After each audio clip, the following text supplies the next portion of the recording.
Hey, you probably already heard this 6 times already, so I promise I'll be quick. This video is a part of Beyond the Western Front in collaboration between myself and 6 other YouTube channels about the impact of the First World War outside of Western Europe. So when you're done with this video, be sure to check out the others in the playlist given in the description below. Right, now, on to the video.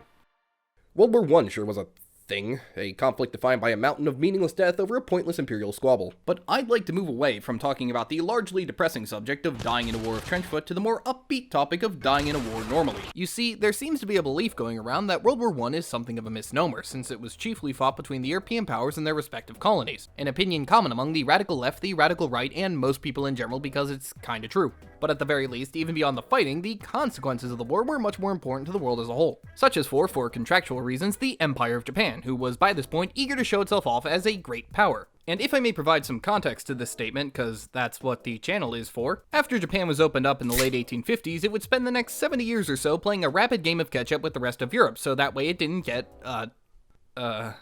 This age of extreme social upending was known as the Meiji Restoration, which involved getting rid of the old government of samurai for a new government with a constitution. I have zero idea what government it was trying to describe here, but I don't think anyone in Japan at the time knew either. See, while the ideas of Western democracy were taking hold in Japan, garnering a lot of fanboys who wanted things like an elected parliament and rights, there was still a great deal of admiration towards the emperor, and people in general weren't happy with the idea of keeping him out of politics. The result was a government with rights and a democratically elected house, yes, but all these could be overturned by the emperor basically at will, and this sort of built-in bypass to the constitution is what allowed the oligarchic and militarist factions of the country to later give Imperial Japan its, zest. Leading up to 1914, Japan saw a major upswing in its military spending, along with a few wars to go with it, clearly with the hopes of building itself up as a great power comparable to what was going on in Europe. But by this point, they weren't quite there yet, and they were running out of independent countries in Asia to invade, because, well, quite bluntly, Asia was running out of independent countries. God, it would be just perfect if they could take some of those European colonies, though, but why would anyone let them do that?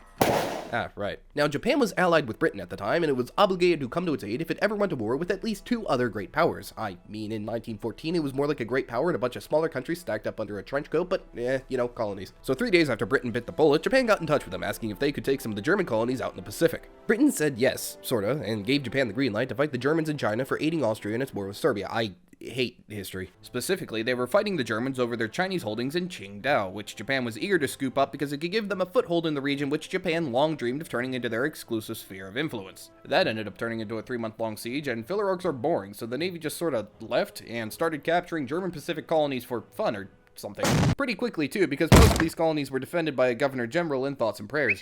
Britain saw what Japan was doing, and their response was something of a mix of, thanks for getting rid of the Germans, and if you take Papua New Guinea, I'm going to pop a fucking cap in your ass. So Japan had to back off, taking pot shots at German ships and seagulls or something, not really sure what to do with itself while the rest of the world was too busy killing themselves to care. Which for early 20th century Japan meant it was time to bully China. The Japanese government drafted a list of 21 demands and discreetly tried passing it off to the Chinese president.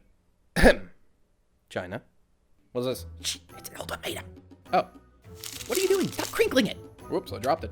But stop, you're supposed to read it. Why? Because it's an ultimatum, now go pick it up. Alright, Hey, bud, can you pick that up? God damn it. Turns out that, somehow the demands were made public, and it made a lot of countries, such as the UK, who was kind of friends with Japan, and the US, who was very much not friends with Japan, very, very angry. And having aired the ire of either, Japan mired them either. I can admire so long as it didn't inspire inappropriate minor attire, but nonetheless, Japan didn't like the heat from foreign pressure and chose to cut out the last section of their demands altogether, which was really all the fun stuff, so Japan just kinda shot itself in the foot here. The year following the whole spat with China, Japan got back on good terms with the rest of the allies by agreeing to defend British shipping in the middle of the Mediterranean, which did not go unnoticed for how literally out of the way it was, and Japan hoped to use this goodwill at the peace talks at Versailles.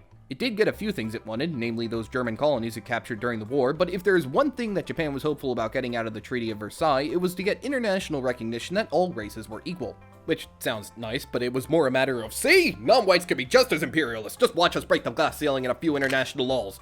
This motion was shot down, technically by the US, but it still probably wouldn't have flown with a few other nations, such as Britain, who had a whole thing going on. Japan's takeaway from Versailles is that it couldn't expect the Western powers to see them as an empire of equal standing, which was a problem since Japan's entire purpose of joining World War I in the first place was to chiefly get repute, and instead all they got was refute.